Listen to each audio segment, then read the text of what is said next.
American author named Samantha Picaro. I write young adult contemporary, and I am self-published. And Emily was generous enough to have me on here today. Uh, what was your inspiration for the recipe of confidence? Recipe for Confidence had a few inspirations, like my love of baked goods, mostly eating them, but also baking them, and definitely incorporating my love of Italian sweets due to my Italian heritage. And the theme of the novel, which is building confidence and being okay and learning from setbacks and accepting them, came from my personal struggles with what I perceive to be failure, especially in a society like the US, where we kind of live in a toxic achievement culture, or at least that's how I perceive it. You can definitely see the themes shining through, and any young adults reading it, like, hopefully they will actually connect to the story, and also the love of baked goods as well. What drew you to writing? Sorry, what was that? What drew you to writing? So I'm going to give you some super cliche answers, but that doesn't make them less true. So I've loved reading from a very young age. I decided to start writing, and I didn't publish until about last year because, like the main character in my book, I had to build confidence. Not only that, but I had to do research because you can't just self publish without having an idea of what you're doing. And I learned that you have to wear many hats other than writer. Like I had to be my own marketer and writing. The best part about writing is writing stories that I may not see otherwise, because sometimes I'll watch a movie or read a book and think about how I can make it, how it could have been better. And sometimes I'll complain about storylines I don't see too often. And then the light bulb will go off like, oh, I could just write such a story. And I think that's what a lot of writers say, that, it's the books that they want to actually see and read, and connect, and that's Yes. what everyone else would want to see as well. And it's not easy being a self-published author. I can see that it's like a lot to market and everything, your own books as well. So it's definitely many hats that you have to wear. How did you choose Yes. how did you choose which character to center the story around? So another cliche answer. Um, I based them mostly off myself, but each character contains like different aspects of myself. For example, the character in my first book, Limitless Roads Cafe, was based on my experience in helping set up events through volunteer work and through helping set up fundraisers. And the main character of Recipe for Confidence was inspired by the graphic design I usually have to do to create my author social media accounts. Your personal experiences really help you write your books, and actually part of my favorite parts of your books as well, that is the experiences that the characters are based off as well.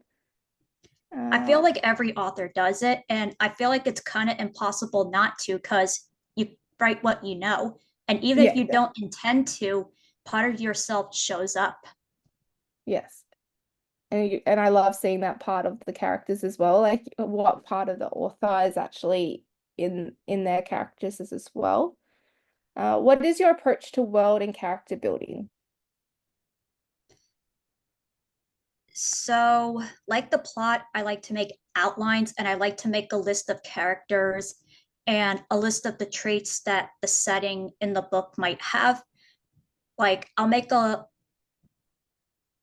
Word document containing the description of the town or the school so that I can go back to it and so that it stays consistent. What about your characters?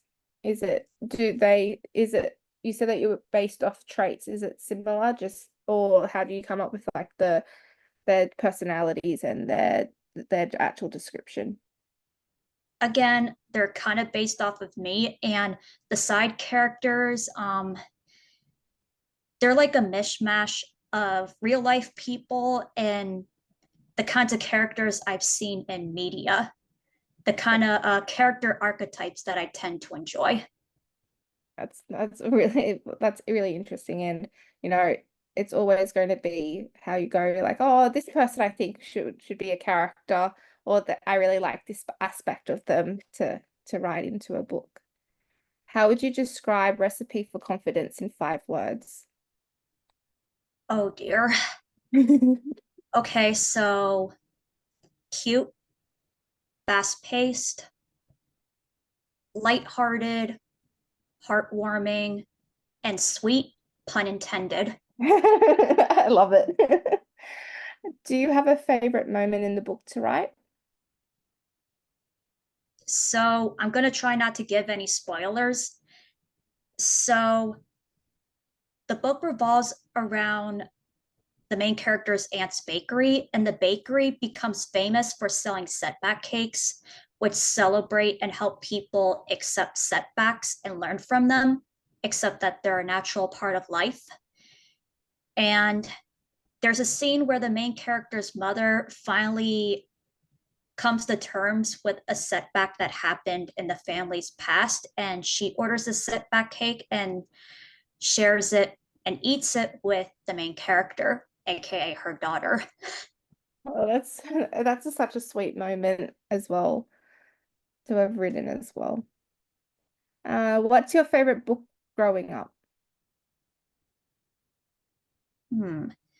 There was a series I really loved called Junie B. Jones. I don't know if anybody in my generation has read it, but it was such a fun series.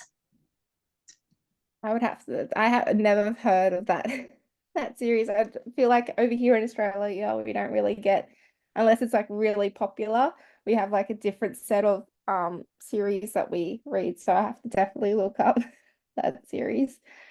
Do you have a favorite genre to read? Fiction, either adult or young adult. I'm trying to read more nonfiction. I think for me, nonfiction is such a sometimes a slog to actually get through. I like the lightheartedness of fiction books. I'm going to tell you, it depends on the subject and how much you care about the subject. True. True. You have to be really interested to actually go through the nonfiction books. That was my last question. Thank you so much for doing the interview for today, Samantha. Thank you so much for having me.